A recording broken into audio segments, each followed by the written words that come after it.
Okay, nice and tight, everybody, on the microphone. So I think Brindisi put it best on Friday when he says, "Feel like I just got punched in the gut." So either one of you on this one. Go ahead, Mayor. Well, basically, that's true. Yeah. We certainly do feel that way. And I think that the community's anger is palpable and understandable, because ours is too. Yeah, Steve, we had a call earlier this morning that said that locally we dropped the ball. Our local officials dropped the ball. How do you respond to that? Nobody locally dropped the ball. Frankly, the local response to this project has been nothing short of outstanding. And from Oneida County, from both cities, from the town of Marcy, Mohawk Valley Edge, had advanced all of the site and infrastructure work.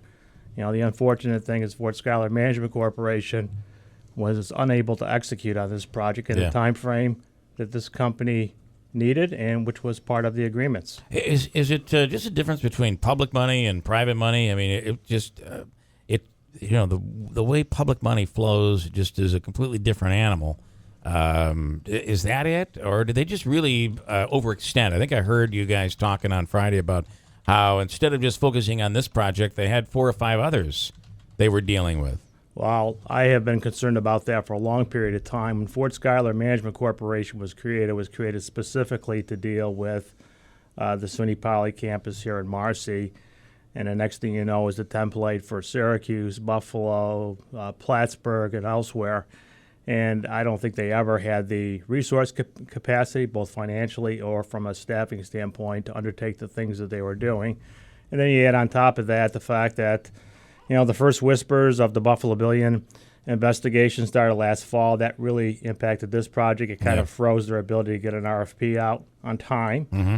And then really end of April, early May, you had really the public disclosures of the federal prosecutors' criminal investigation, and obviously a number of people associated with Fort Schuyler Management Corporation, including the former college president, were under that scrutiny. So that really seized the entire system up.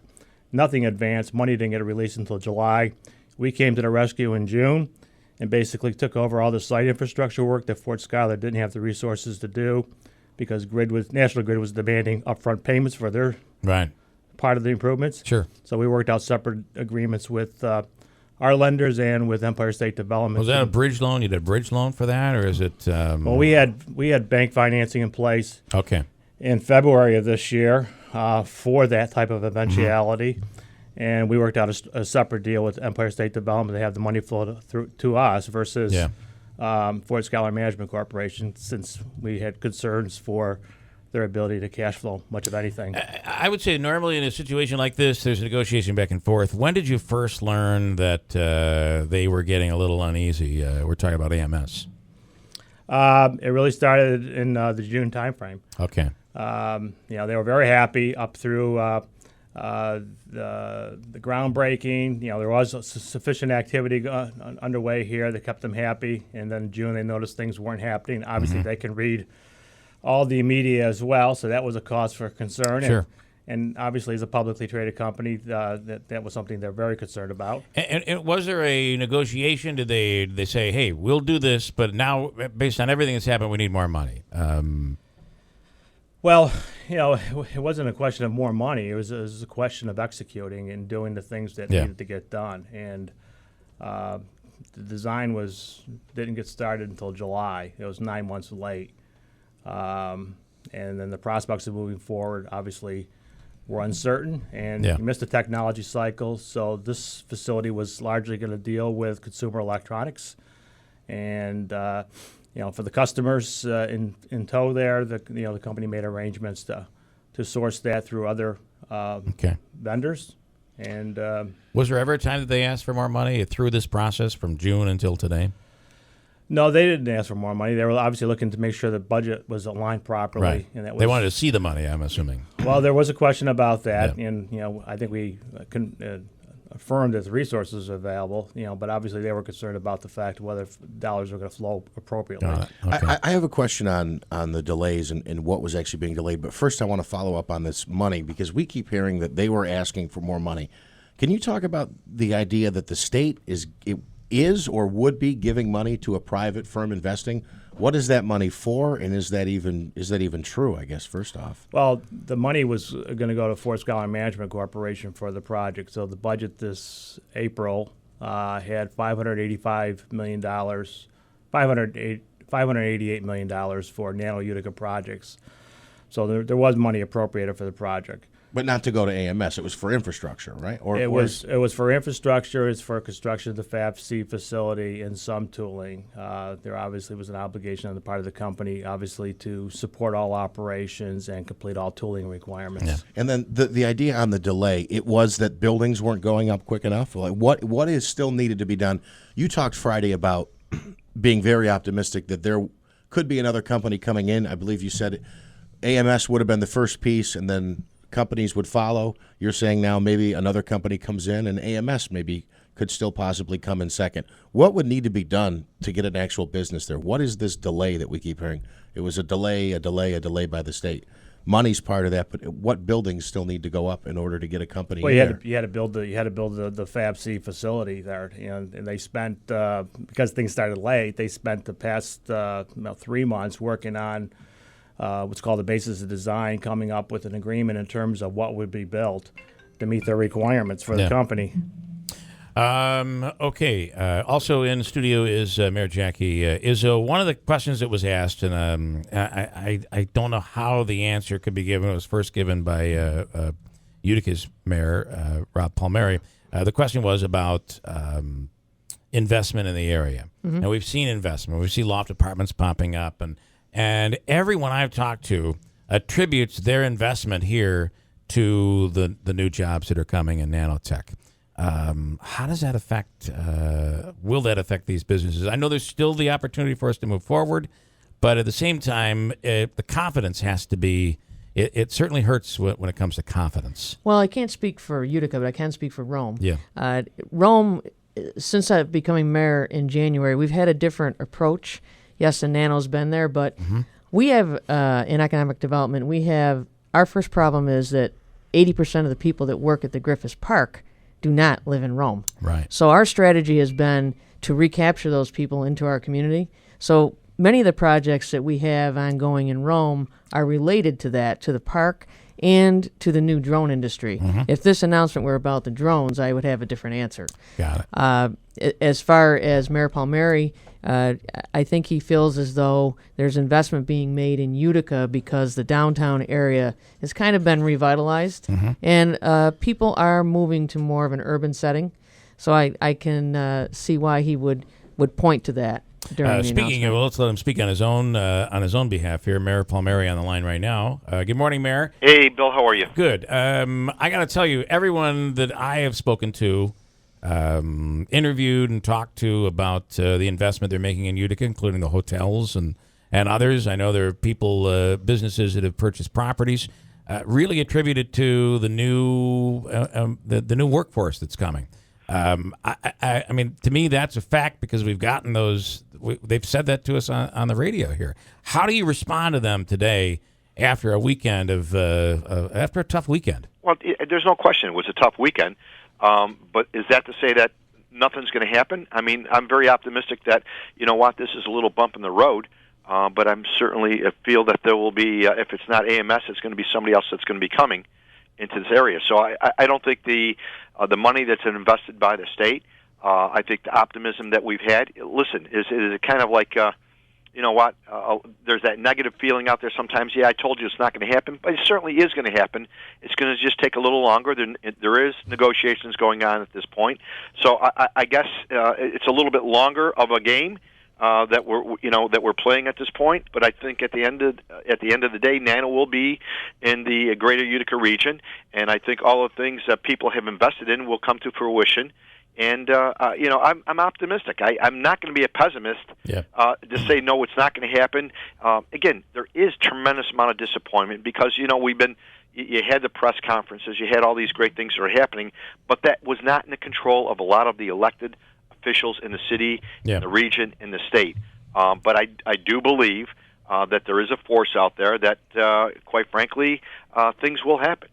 In studio right now, we have Jackie Izzo, who's the mayor of Rome, and Steve DiMeo from Mohawk Valley. And Steve, how does this affect? I mean, obviously, this has to affect dealing with other companies. If you have other companies, and I think you said 2 or 3 maybe that are considering the site, the fact that AMS is not coming, how does that affect those deals?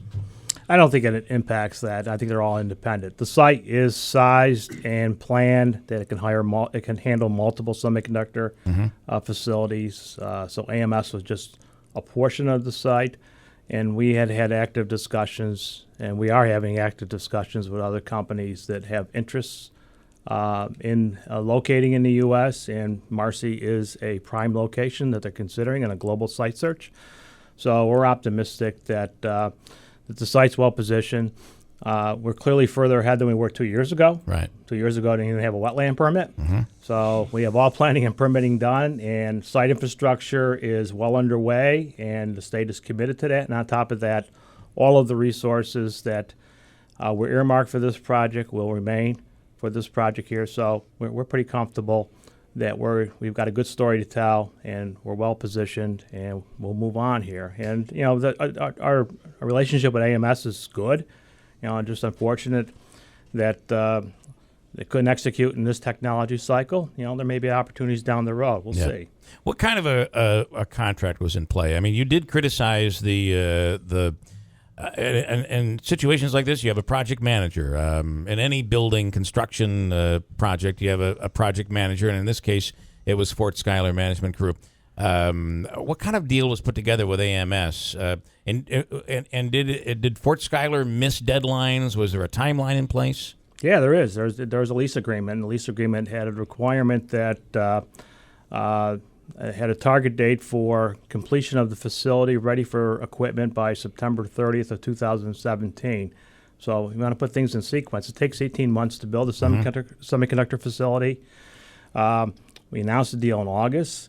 I had indicated to Fort Schuyler and Dr. Calieros in June of last year that they probably should get going on the RFP, and you know, I pretty much was summarily dismissed by Dr. Calieros on that point. They didn't actually put out an RFP until the end of November. They didn't go through the interview process to make a recommendation for award to April, and then they didn't get money in place to move forward with that contract until July 1st. So they were well behind the 8 ball by then. And why? Was it that they were distracted? Calieros had to be distracted. There's a guy by the name of Barrera that had to offer up some distraction. But was it intentional? Was it just... I think they're overwhelmed by all the events on the outside and distractions. I mean, you know, one of the reasons why there was a delay in getting the RFP out was that the RFP that they did in Buffalo for the Solar City project was being scrutinized. So they, you know, went slow on this thing. I don't know why, because the RFP they ultimately put out, I didn't think it was that difficult or complicated or was that terribly revealing. Right. But it took them a long time to get that out, and you know that's the problem. You know, most of the times, most of the stuff that you've seen at Silicon Poly has really been focused on R&D. You know, some of the stuff they're trying to do now is really manufacturing, and you're dealing with companies that have real, you know, business cycles and timelines that they have to be met. And of all the projects that Fort Schuyler is dealing, this was clearly the largest project and is with a company that's very viable. This company's been around for over 40 years, publicly traded, very profitable, has been on a very strong growth pattern since we've dealt with them. They've done 4 acquisitions of smaller technology companies. In fact, they just announced an announcement of a company with some IP today. So they've got a technology roadmap that they're implementing. Having additional fab capacity was part of that, and for now, they've put that aside. You knew this was, we're saying maybe 3 weeks ago, you guys knew this was basically dead. Well, this has been a roller coaster for a good part of the year. Yeah. So, we, and along with Commissioner Zemsky in Empire State Development, we're meeting with a company in Austria back in earlier October. You know, they pretty much had informed us that the consumer electronics cycle for this facility probably wasn't going to work here, that they had made arrangements for handling that product lines elsewhere. But they did talk to us about whether or not they could make some business sense of putting more of the core business in this facility here and having this replicate their facility in Austria. And so that's what they focused on for October and a good part of November. And at the end of the day, they just didn't feel comfortable that they could make sense out of it for that particular business. And that business would have been automotive, industrial, and medical applications. Got it. What was the plan to inform the public? At what time did you, because it seems that this was leaked because of a news story. What was your plan? Well, I think we were trying, as a publicly traded company, obviously you don't want to get in front of them, so you wanted to coordinate with them. There was the last week and a half, there were still some discussions ongoing, but it really was unlikely that was going to change their mind at that point in time. So the plan was to coordinate. They probably would have waited until their investor call in February. We knew that wasn't going to hold, so we knew this thing was probably going to happen sometime this month or at worst early January. And in the past week there was discussions back and forth with the company on coordinating a communications plan, we thought we might be doing it today, frankly, but obviously got jumped on Friday. I hate to put you on the hot seat here, but this was really your deal. This AMS was yours. It's got to feel personal. I mean, GE was the governor's. AMS was yours. Well, this is a lead that Mohawk Valley uncovered as part of its marketing efforts here, and it was a good fit. And frankly, the company was very enthused and excited. And really, they were here in April and had a memorandum of understanding in place by June and a signed sublease by the end of July. So yeah, it's disconcerting here, but you move on here. This wasn't going to be the only fish we were after. Yeah. Obviously, it was one we wanted to get under our belt to show some critical mass in the region here. But there's plenty of opportunities there, and I just think we'll move on. You talk about there was a lease. Was that was that a project agreement? Yeah, there was an alliance agreement, which is really the project agreement, right? And then there's a sublease, which is really the real estate deal. And I want you, if you could, talk about first of all, everybody's saying GE's not real. Is GE real? Is that happening? I think Commissioner Zemsky will be in today, and he could talk more about that. But yes, it is real. There's a deal. That's going to be a packaging center. GE has a manufacturing partner for that project there. It's part of the Power Electronics Consortia. So, how many jobs do you think that's going to? I'm assuming we'll hear about that today, but I don't know if he'll make an announcement on that today. But he'll do it in concert with GE and their manufacturing partner. So the first phase of that facility will take a portion of the Quad C, and there'll be some facility left for other marketing opportunities, and there are companies interested in the balance of the facility. But there'll be a significant portion of the amount of jobs that were promised. I think Commissioner Zemsky will tell you the one thing that you won't get from him is over-promises and under-delivering, that he's interested in being realistic on assessments of what companies are going to do, and would rather be pleasantly surprised when they overperform. Were you ever worried about the overpromises? Because we've heard 2,500, 3,000 jobs, and that came from the governor. $4 billion investment. Yeah, he did mention Australia, not Austria, which made you wonder a little. The investments over that includes operating expenditures over a period of time as well, and the jobs on AMS. Were you uncomfortable with his 3,000 number that he threw out? Well, I heard a couple different numbers that day, so I'm not sure. I can only speak to what I knew with relative to AMS, and the AMS deal was that they committed to 740 jobs. That was over a 10-year ramp period, 452 jobs over the first 5 years, and there was an estimate of 500 supply-side jobs that would be attracted to the region, and that is an estimate there. That's based on how quickly supply chain companies needed to be located here. But I was comfortable with that. Mayor Izzo, how do you, and I'll end with Mayor Palmieri, who's still on the line. How do you, we've been through punches in the gut for quite a while. Sure. How do you go back to people and say, listen, you got to still believe? Well, I said on Friday, this is reminiscent of the BRAC announcement when we lost Griffiths. But the difference here is that day, I think all of us were very deflated and didn't know where we were going. Right. That wasn't the case on Friday. We do have a clear path here. We're going to continue. Edge is going to continue to build out the site. We have a marketable site. We have a college campus involved. It's a whole different feeling. We are still marketing to companies that are actually in this industry. So I think our path forward is still the same. Yeah. Whereas with the Griffiths announcement, we were really dependent upon the government, Right. and that's not true here. Mayor Palmieri, I'll give you 20 seconds here. Your thoughts? How do you tell people in Utica everything's okay? I guess all you have to do is drive up and down Genesee Street, look what's happening throughout. I think there's more optimism now than we've ever had before. And even though this is a little bit of a setback, and there's no question that it is, don't deny it, but great things will continue to happen. I think listening to Steve DiMeo speak tells you how he articulates how it's going, what transpired. No one's hiding from the fact that, unfortunately, it is a little bit of a knockdown. But we get back up, and this region is a strong region. And I'm very encouraged, and I'm very optimistic. And when I speak to people, it's my passion and my belief. All right. I got to break because I'm up against a hard break. But Mayor, thank you.